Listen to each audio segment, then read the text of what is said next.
యేసుక్రీస్తు వారు తన శిష్యులకు ప్రార్థన నేర్పిన ప్రదేశమందు చర్చ్ ఆఫ్ ది ప్యాటర్నోస్టర్ చర్చ్ అంటారు. చర్చ్ ఆఫ్ ది ప్యాటర్నోస్టర్ అనేది జెరూసలేంలోని ఆలివ్ పర్వతంపై ఉన్న రోమన్ క్యాథలిక్ చర్చి. ఇది కార్మెలైట్ మఠంలో భాగం. దీనిని శాంక్చువరీ ఆఫ్ ది ఎలియోనా అని కూడా పిలుస్తారు. పురాతన చర్చికి మూలం 4వ శతాబ్దపు ఎలియోనా బైజాంటైన్ చర్చి శిథిలాల ప్రక్కనే ప్యాటర్నోస్టర్ చర్చి ఉంది.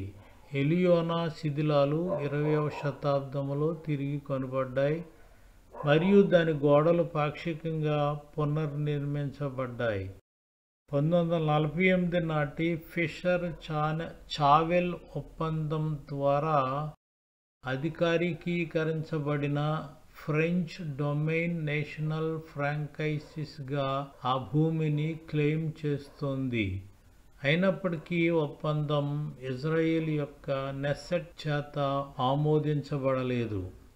4వ శతాబ్దపు బాసిలికా ప్రదేశానికి ప్రక్కనే కాన్స్టంటైన్ I చేత యేసు యొక్క ఆరోహణ జ్ఞాపకార్థం ఆధునిక చర్చ్ ఆఫ్ ది ప్యాటర్నోస్టర్ నిర్మించబడింది.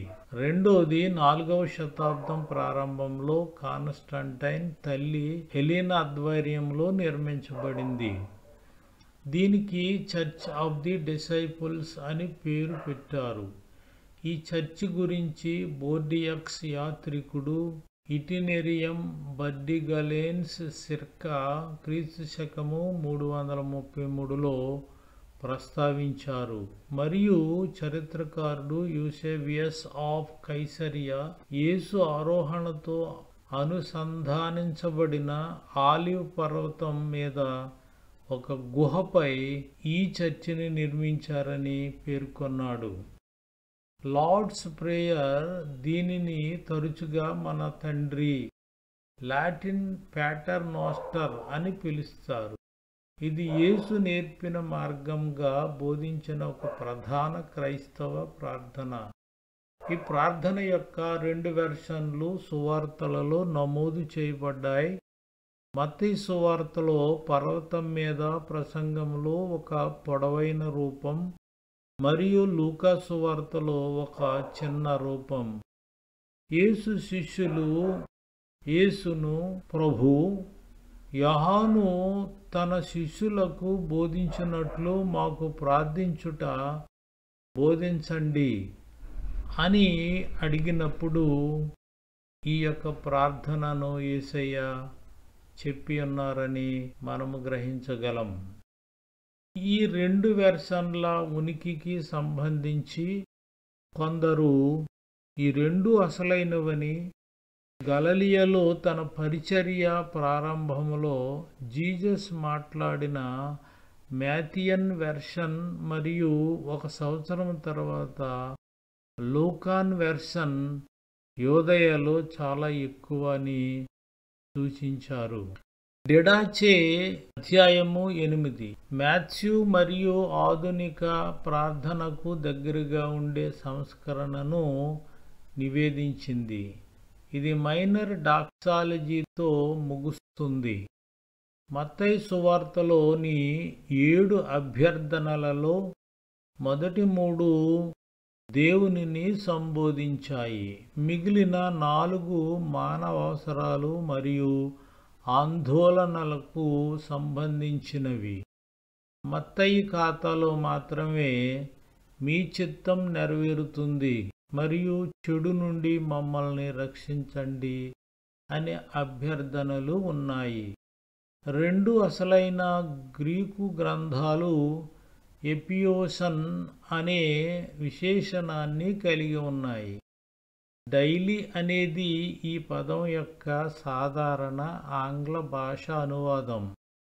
చర్చి యొక్క క్యాటెసిజం నుండి ఈ అంశంపై ప్రారంభ పదాలు మొత్తం సువార్త యొక్క సారాంశమని బోధిస్తాయి.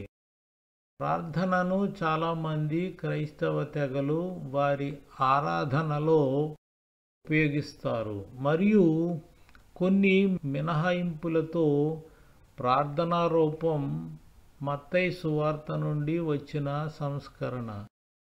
ప్రొటెస్టెంట్లు సాధారణంగా ప్రార్థనను డాక్సాలజీతో అనగా రాజ్యము, శక్తియు, మహిమయు నిరంతరము నీవైయున్నవి అని చెప్పి ప్రార్థించి ముగిస్తారు.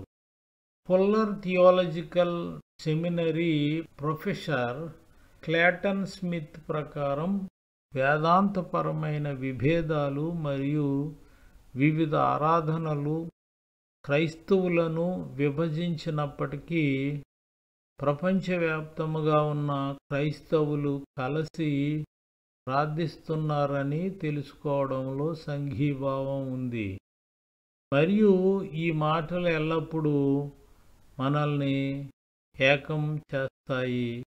ఆమేన్.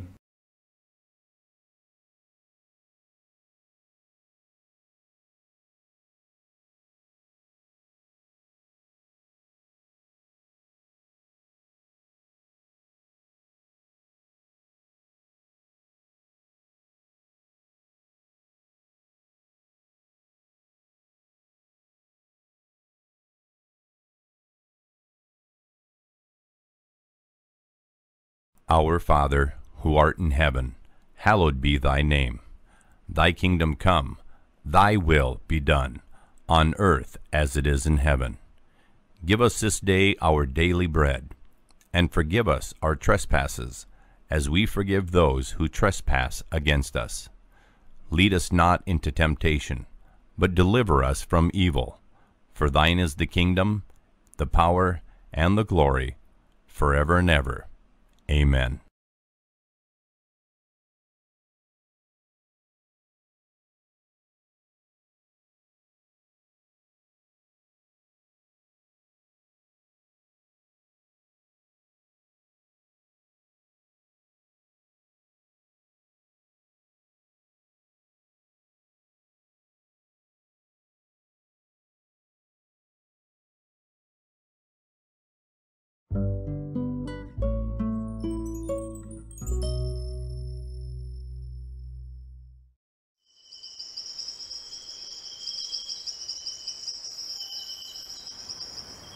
है हमारे स्वर्गवासी पिता, तेरा नाम पवित्र किया जाए, तेरा राज्य आए, तेरी इच्छा जैसे स्वर्ग में वैसे पृथ्वी पर पूरी होए।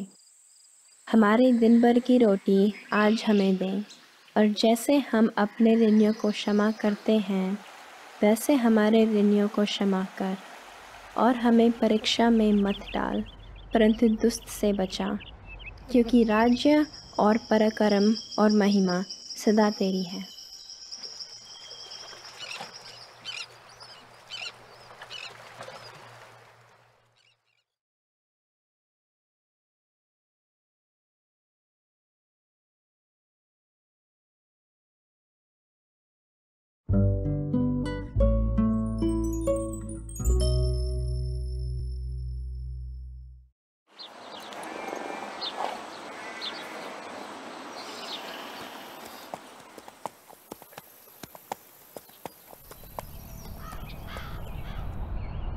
పరలోకమందున్న మా తండ్రి, నీ నామము పరిశుద్ధపరచబడుగాక, నీ రాజ్యము వచ్చుగాక, నీ చిత్తము పరలోకమందు నెరవేర్చున్నట్లు భూమి యందును నెరవేరునుగాక. మా అనుదిన ఆహారము నేడు మాకు దయచేయుము. మా రుణస్థులను మేము క్షమించున్న ప్రకారము మా రుణమును క్షమించుము. మమ్మను శోధనలోనికి తేక దుష్టుని నుండి మమ్మను తప్పించుము. ఆమేన్.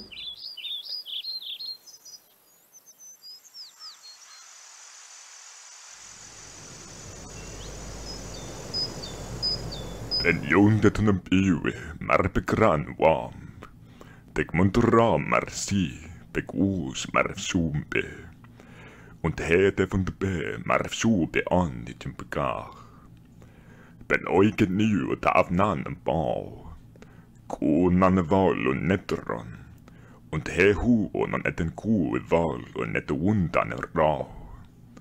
Und tum tiden hun e birras mas. Alang nach meine Wahl itum papaneras, de tog det kjam, men pa shani eme. Amen.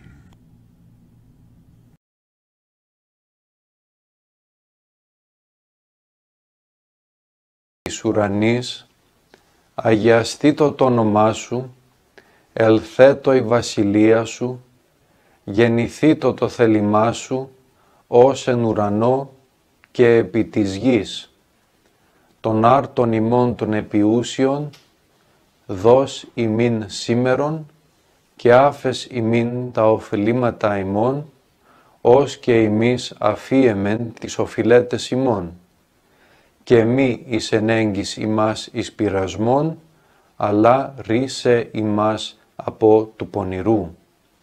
Ότι σου εστίν η βασιλεία και η δύναμις και η δόξα του Πατρός και του Υιού και του Αγίου Πνεύματος, νυν και αεί.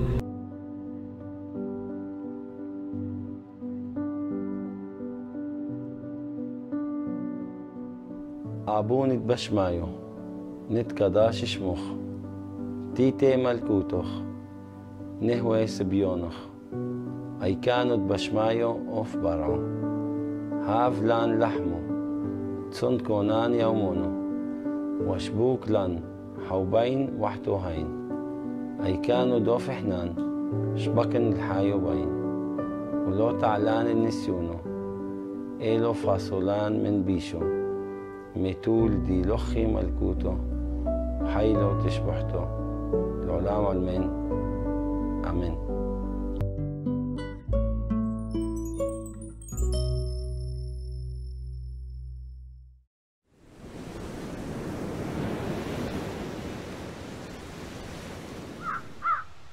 Avinu Shabashamayim, Yitkadesh Shimcha, Tavo Malchutecha, Yeaseh Ratzonecha, Ba'aretz Kasher Nasa Vashamayim, Ten Lanu Chayom Lechem Kukenu, Usilach Lanu et Ashmetenu, Kasher Solechim Anachnu, Lasher Ashmulanu.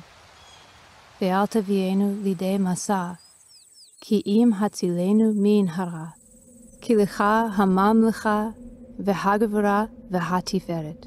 Le'olamei olamim. Amen.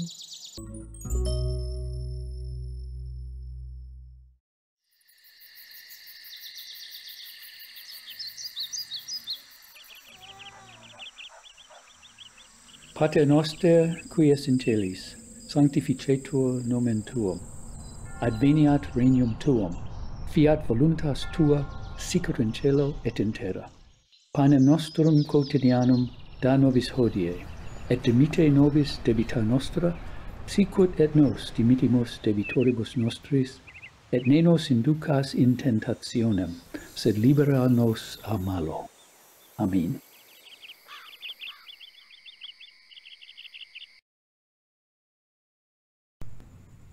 Lord's prayer, ప్రభు ప్రార్థన.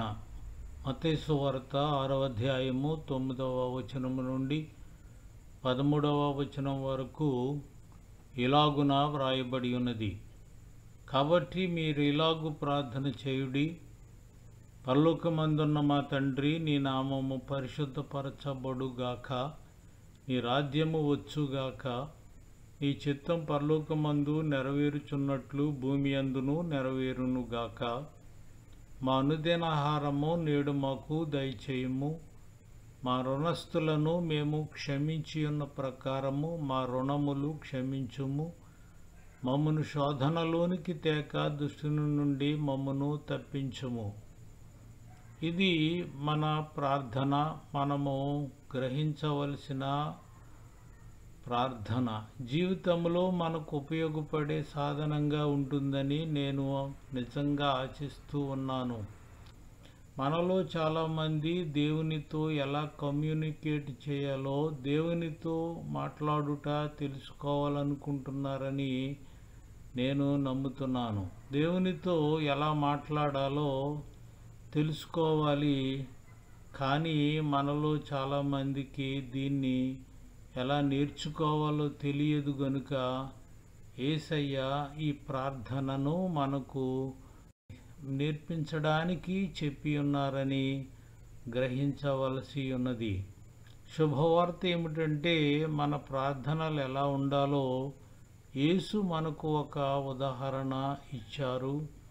మన ప్రార్థనలు ఎలా ఉండాలో యేసు మనకు ఒక ఉదాహరణ ఇచ్చారని చెప్పినప్పుడు మత్తయి సువార్త 6వ అధ్యాయములోని ఈ ప్రార్థనను ఆయన మనకు చెబుతున్నారని, మన ప్రార్థనలు ఎలా ఉండాలో ఈ ప్రార్థన కేవలము ఒక ఉదాహరణని గ్రహించవలెను. అయితే మీరు ఇలా ప్రార్థించాలి అనగా ఈ మార్గాల్లో ప్రార్థించండి లేదా ఈ పద్ధతిలో ప్రార్థించండి అని కూడా అర్థమిచ్చును. మన ప్రార్థనలలో చేర్చవలసిన కొన్ని విషయాలు మనకు ఈ ప్రభు ప్రార్థనలో లభిస్తాయి. మొదటి అంశము ప్రైజ్, ప్రశంసలు, స్తుతి, ఆరాధన. మత్తయి సువార్త 6వ అధ్యాయము 9వ వచనం. కాబట్టి మీరు ఇలాగు ప్రార్థన చేయుడి, పరలోకమందున్న మా తండ్రి, నీ నామము పరిశుద్ధపరచబడుగాక. ఎవరికి ప్రశంసలు, ఎవరికి స్తుతి? దేవునికి స్తుతి. పరలోకములో ఉన్న మా తండ్రి, నీ నామము పరిశుద్ధపరచబడుగాక అని చెప్పడాన్ని గమనించండి. నేను మీకు ఒక విషయం చెబుతాను. మన ప్రార్థనల వస్తువు మనము కాదు. కొన్నిసార్లు నేను నా వ్యక్తిగత కోరికల జాబితాను నెరవేర్చడానికి ప్రార్థనను ఉపయోగిస్తాను. కానీ యేసు ఇక్కడ నాకు గుర్తు చేస్తున్నారు, నా ప్రార్థన యొక్క దృష్టి దేవుడే గాని నేను కాదు. యేసు దేవునిని ఎలా స్తుతించారో చూడండి. నీ నామము పరిశుద్ధపరచబడునుగాక అన్నారు. ప్రపంచములో పవిత్ర లేక పరిశుద్ధమైనది అంటే ఏమిటి? దీని అర్థం పవిత్రంగా భావించటం, గౌరవించటం. మీరు దేవుణ్ణి ప్రార్థించడం ద్వారా ఆయనను గౌరవిస్తాం. మనం దేవునితో మాట్లాడుతున్నప్పుడు ఆయన మనకు అన్ని విషయాలపై అధికారము ఉందని మనము గుర్తిస్తాము. ఇది ప్రార్థన యొక్క ముఖ్యమైన అంశం. మనం దేవుణ్ణి పిలిచినప్పుడు అది మన అవసరాన్ని చూపుతుంది. కీర్తనల గ్రంథము 20వ అధ్యాయము 7వ వచనంలో, కొందరు రథములను బట్టియు కొందరు గుర్రములను బట్టియు అతిశయపడుదురు, మనమైతే మన దేవుడైన యెహోవా నామమును బట్టి అతిశయపడుదుము. మీరు దేవునితో మాట్లాడడానికి సమయము తీసుకోకపోతే మీరు దేవుని పేరును గౌరవించరు. మీరు దేవుని కంటే ఇతర విషయాలను విశ్వసిస్తున్నారని అర్థము. దేవుణ్ణి స్తుతించడానికి మరొక మార్గము కేవలము ఆయనకు కృతజ్ఞతాస్తుతులు చెప్పడం. నా జీవితంలో దేవుని ఆశీర్వాదాలకు కృతజ్ఞతలు చెప్పడం నేను తరచుగా మర్చిపోతాను. కానీ కృతజ్ఞత అన్ని విషయాలకు తల్లి వంటిది మరియు కృతజ్ఞతాస్తుతులు నాలో భాగం కావాలని బైబిల్ చెబుతుంది. మొదటి తెస్సలోనికయలకు వ్రాసిన పత్రిక 5వ అధ్యాయము 16వ వచనము నుండి 18వ వచనం వరకు ఈ రీతిగా వ్రాయబడి ఉన్నది. ఎల్లప్పుడూ సంతోషముగా ఉండుడి, ఎడతెగక ప్రార్థన చేయుడి, ప్రతి విషయమునందును కృతజ్ఞతాస్తుతులు చెల్లించుడి. ఎలాగు చేయుట యేసుక్రీస్తునందు మీ విషయములో దేవుని చిత్తము. ఎల్లప్పుడూ ఆనందంగా ఉండండి, నిరంతరము ప్రార్థించండి, అన్ని పరిస్థితులలోనూ కృతజ్ఞతాస్తుతులు చెల్లించండి, ఎందుకంటే ఇది క్రీస్తు యేసులో మీ పట్ల దేవుని చిత్తం. మీ జీవితంలో దేవునికి కృతజ్ఞతలు చెప్పగల కొన్ని విషయాల గురించి ఇప్పుడే ఆలోచించండి. మీ కుటుంబం కోసం మీరు చివరిసారిగా ఎప్పుడు దేవునికి కృతజ్ఞతలు తెలిపారు? మీ చర్చి కోసం మీరు చివరిసారి ఎప్పుడు దేవునికి కృతజ్ఞతలు తెలిపారు? మీ ఉద్యోగం మరియు మీ ఇంటి కోసం మీరు చివరిసారిగా ఎప్పుడు దేవునికి కృతజ్ఞతలు తెలిపారు? మీ స్నేహితుల కోసం, జీవితము కోసమే, మీ జీవితంలో దేవుని దయ కోసం ఎప్పుడు దేవునికి కృతజ్ఞతలు తెలిపారు? మనం దేవుణ్ణి ఎలా స్తుతించగలం? మనం దేవుని నామాన్ని ఎలా పవిత్రం చేయగలం? మనం జీవించే విధానం ద్వారా చేయగలం. యేసు మత్తయి సువార్త 5:16లో చెప్పారు, అదే విధముగా మనుషులు మీ మంచి పనులను చూచి పరలోకములో ఉన్న మీ తండ్రిని స్తుతించేలా మీ వెలుగు వారి ఎదుట ప్రకాశింపనీయుడి. ఇప్పుడు నేను మిమ్మల్ని ఒక ప్రశ్న అడుగుతాను. మీ పనులు, మీ చర్యలు, మీ క్రియలు ప్రజలను క్రీస్తు వైపు చూపుతున్నాయా? మీ చర్యలు, మీ క్రియలు మీరు క్రీస్తుకు చెందినవని రుజువు చేస్తున్నాయా? మీరు ఆయనను అనుసరిస్తున్నారా? మనం దేవునికి స్తుతించడము ఉత్తమ మార్గాలలో ఒకటి. క్రీస్తు ప్రవర్తించిన విధముగా మనం ప్రవర్తించడం. అనుకరణ అనేది ముఖస్థుతి యొక్క గొప్ప రూపం అని చెప్పబడింది.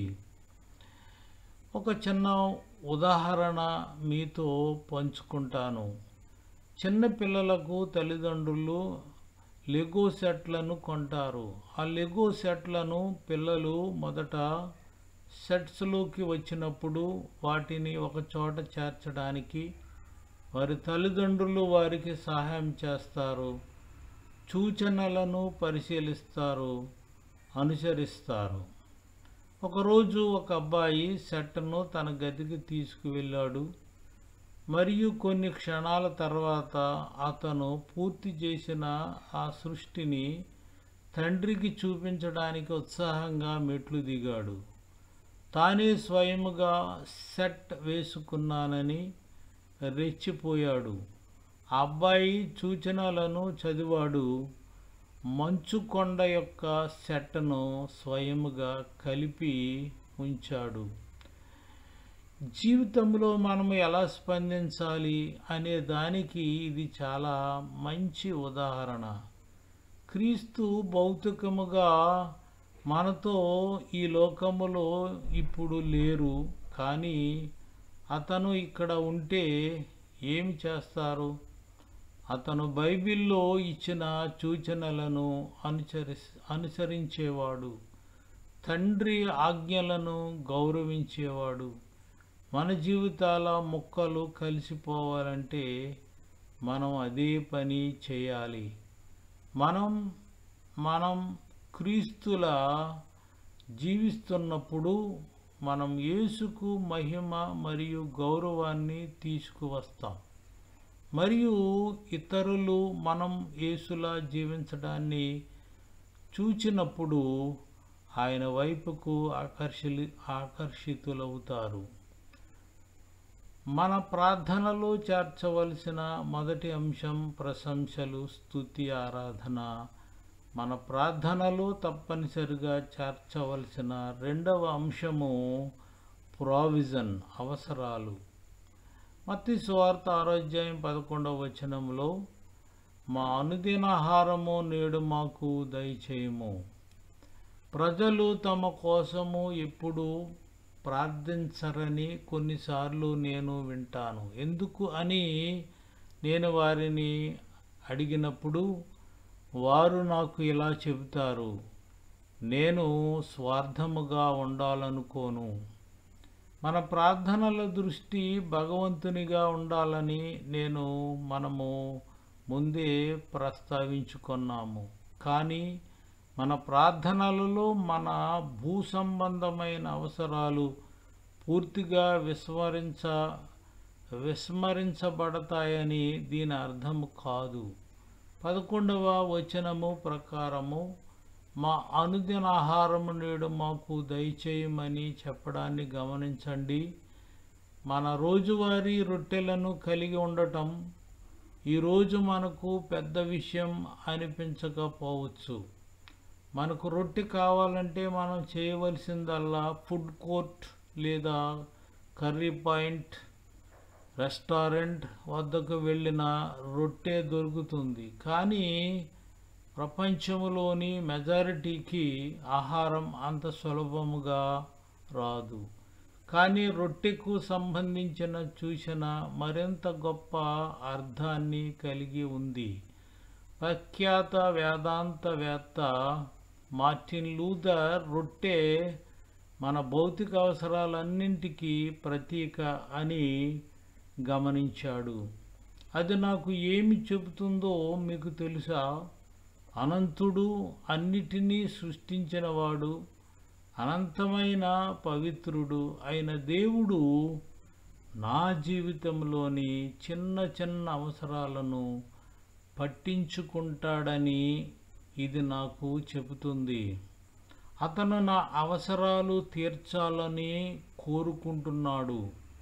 ఆదికాండము 2వ అధ్యాయము 19వ వచనములో దేవుడైన యెహోవా ప్రతి భూజంతువును ప్రతి ఆకాశ పక్షిని నేల నుండి నిర్మించి ఆదాము వాటికి ఏ పేరు పెట్టునో చూచుటకు అతని యొద్దకు వాటిని రప్పించెను. జీవము గల ప్రతి దానికి ఆదాము ఏ పేరు పెట్టునో ఆ పేరు దానికి కలిగెను. అది అపురూపము కాదా? కానీ 10వ వచనం నా అవసరాలు దేవుని ప్రణాళికల ద్వారా నిగ్రహించబడాలని నాకు గుర్తు చేస్తుంది.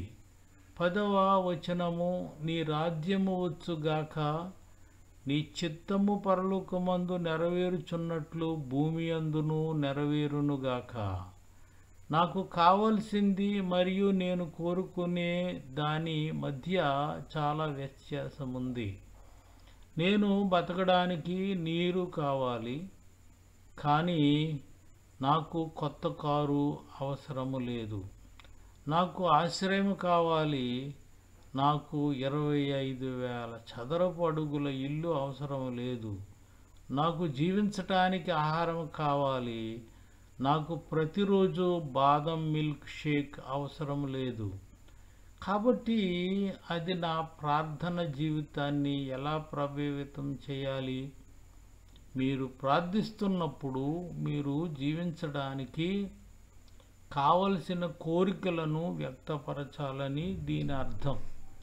మీ ప్రార్థనలను నా ఇష్టం కాదు, మీ ఇష్టం అని చెప్పండి. దేవుడు ఎల్లప్పుడూ మనం కోరుకున్న విధముగా వారికి సమాధానం ఇవ్వడు, కానీ అతను తన చిత్తానికి అనుగుణముగా వారికి సమాధానం ఇస్తారు. కానీ మనం దేవుని చిత్తంలో భాగమైన వాటి కోసం ప్రార్థిస్తున్నట్లయితే అవి జరుగుతాయని మనం తెలుసుకోవచ్చు. కీర్తన గ్రంథము 37వ కీర్తన 4వ వచనం యెహోవాను బట్టి సంతోషించుము, ఆయన నీ హృదయ వాంఛలను తీర్చును. ఈ లార్డ్స్ ప్రేయర్లో ఏర్పరచబడిన బంధాన్ని నేను గుర్తించినప్పుడు ఈ విషయాలు నాకు సులభముగా అర్థమవుతాయి. 9వ వచనములో దేవుణ్ణి తండ్రి అని పిలుస్తారు. మనలో విశ్వాసులమైన వారికి మన పరలోకపు తండ్రి సర్వశక్తిమంతుడైన దేవుడు. ఇప్పుడు తండ్రి ఏమి చేయాలి? అతను తన పిల్లలను జాగ్రత్తగా చూసుకోవాలి. మీరు తల్లిదండ్రులైతే దీని అర్థం ఏమిటో మీరు అర్థం చేసుకుంటారు. ఇప్పుడు నా పిల్లల అవసరాలను తీర్చాలనేది ఒక తండ్రిగా నా కోరిక. నేను వారికి ఆహారం ఇవ్వాలనుకుంటున్నాను, వారికి ఆశ్రయం కల్పించాలనుకుంటున్నాను, మరియు వారికి ప్రేమ మరియు స్థిరత్వాన్ని అందించాలనుకుంటున్నాను. అయితే మీరు వద్దు అని చెప్పిన విషయాలను మీ పిల్లలు అడిగిన సందర్భాల గురించి మీరు ఆలోచించగలరా? నా చిన్నప్పుడు నాకు కోతి కావాలని మా నాన్నగారిని వేడుకున్నాను. అలాగే నాకు 16 ఏళ్ళు వచ్చినప్పుడు కొత్త కారు కావాలని నేను ఆశించాను. కానీ మనకు అవి ఏవి రాలేదు. అంటే మన తల్లిదండ్రులు మనల్ని ప్రేమించట్లేదా? అసలు కానే కాదు. మనము చేస్తున్న కొన్ని అభ్యర్థనలు మనకు అవసరమైనవి కావని వారికి తెలుసు. చాలామంది తల్లిదండ్రులు మనకు కావలసినది అందించడంలో పనిచేశారు, మనం కోరుకున్నది కాదు. దేవుడు అదే పద్ధతిలో పనిచేస్తాడు. అతను తన పిల్లలకు అవసరమైన వాటిని అందించడానికి సిద్ధముగా ఉన్నారు. మరియు మనకు ఉన్న అవసరాల కోసం మనం ప్రార్థించినప్పుడు దేవుడు వాగ్దానం చేసిన వాటిని మనకు అందిస్తాడనే నమ్మకంతో ఉండవచ్చు. యేసు ఇలా చెప్పారు, మత్తయి సువార్త 6:31 కాబట్టి ఏమి తిందుమో, ఏమి త్రాగుదుమో, ఏమి ధరించుకొందుమో అని చింతింపకుడి.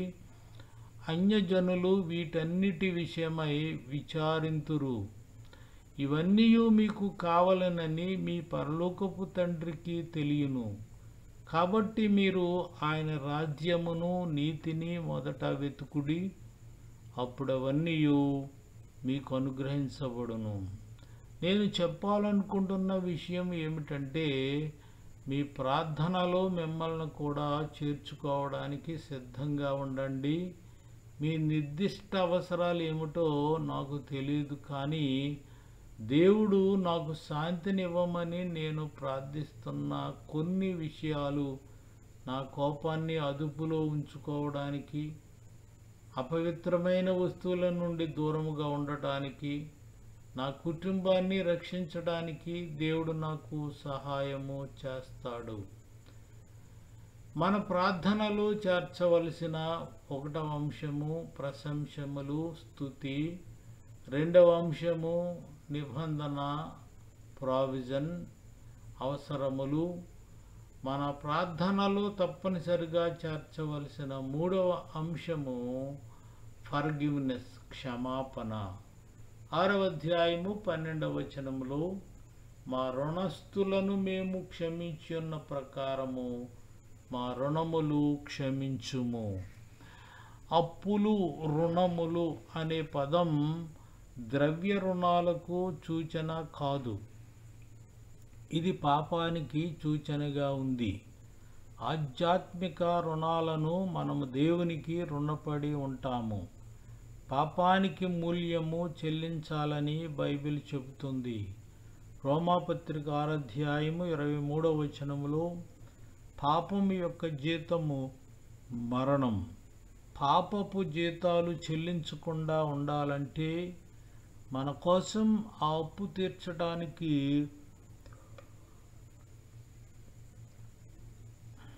ఒక ప్రయోజకుడు కావాలి, మరియు ఆ ప్రయోజకుడు యేసు. అందుకే యేసు స్వయముగా వచ్చి మన పాపరుణం తీర్చుకోవడానికి శిలువపై చనిపోయాడు. మీరు విశ్వాసులైతే మీ పాపరుణాన్ని క్రీస్తు చెల్లించారు. గనుక మీరు మరణించినప్పుడు మీరు స్వర్గములో, పరలోకములో శాశ్వతత్వం గడుపుతారని మీరు తెలుసుకోవచ్చు.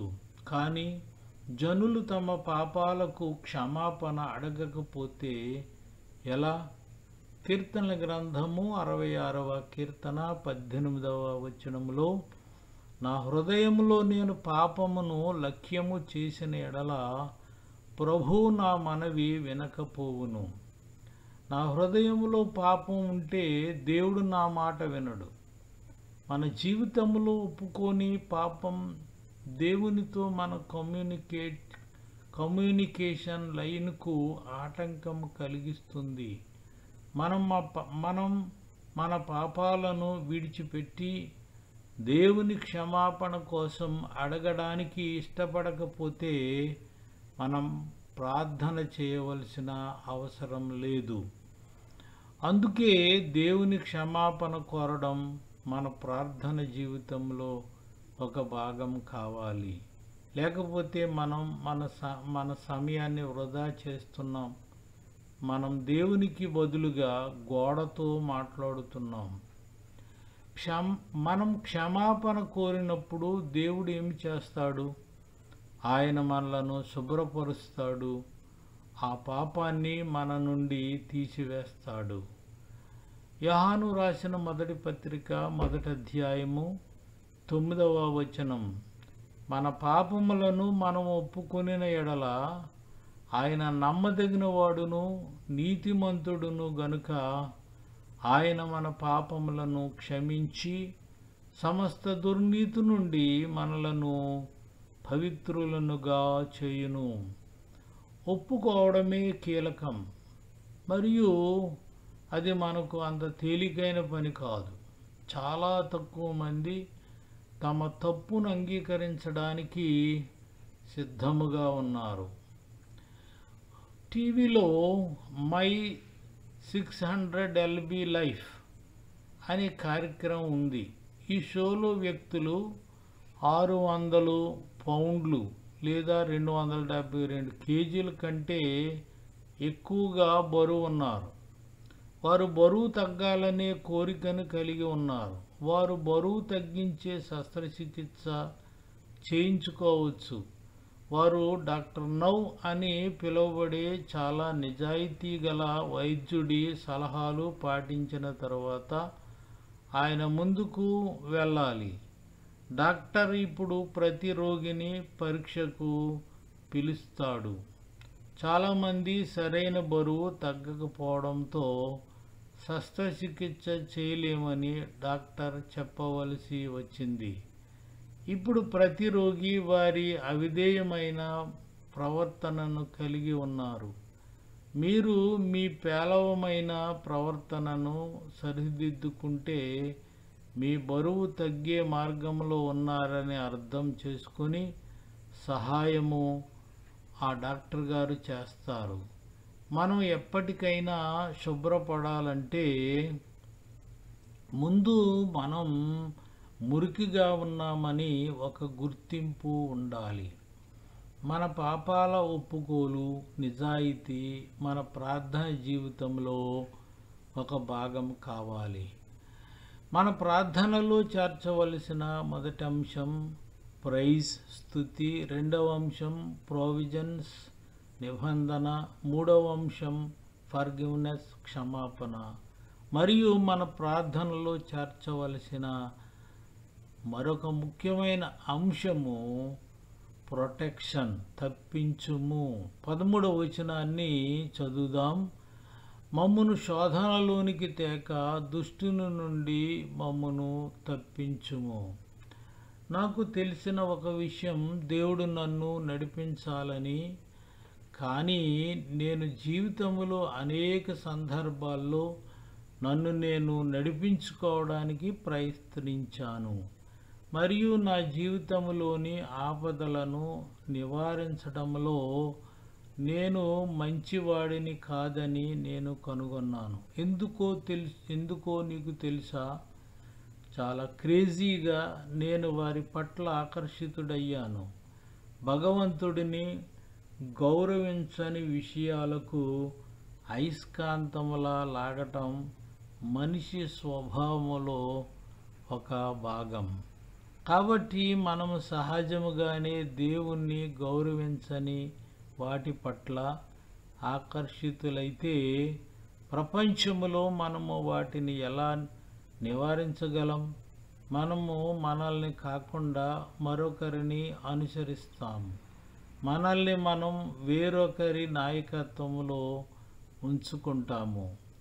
మనం జీవితపు ఆపదలను తప్పించుకోవాలంటే మన నాయకుడు క్రీస్తు అయి ఉండాలి.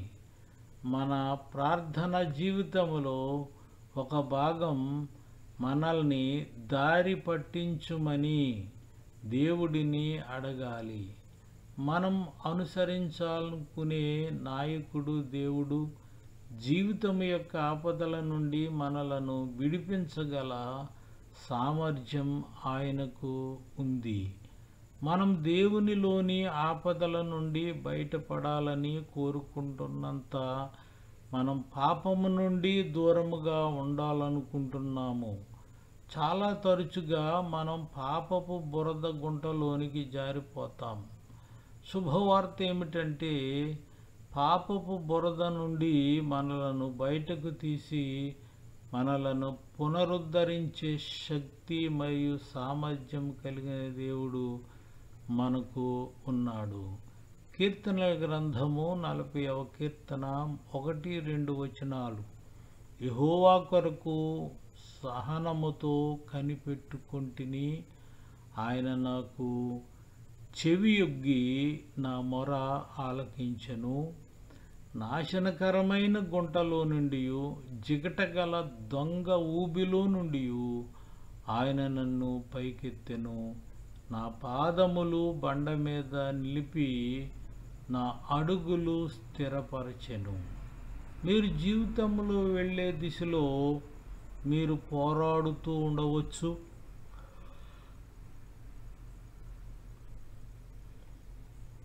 మీరు కోపం, అబద్ధం, మోసంతో పోరాడుతున్నారు. బహుశా మీరు మీ కుటుంబానికి ప్రతికూలతతో పోరాడుతూ ఉండవచ్చు.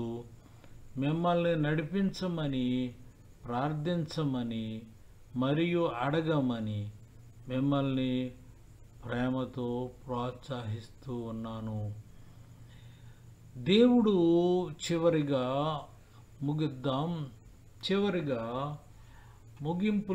ముగింపులో ఈ మాటలు ఈరోజు మనం మన ప్రార్థనలో చేర్చవలసిన 4 అంశాలను చూశాము. అవి 1 స్తుతి ప్రశంసలు, 2వది ప్రావిజన్స్ సదుపాయం, 3వది ఫర్గివ్నెస్ క్షమాపణ, 4వది ప్రొటెక్షన్ దిశా నిర్దేశం, మనల్ని నడిపించమని, కాపాడమని, తప్పించమని మనము ప్రార్థన చేయవలసి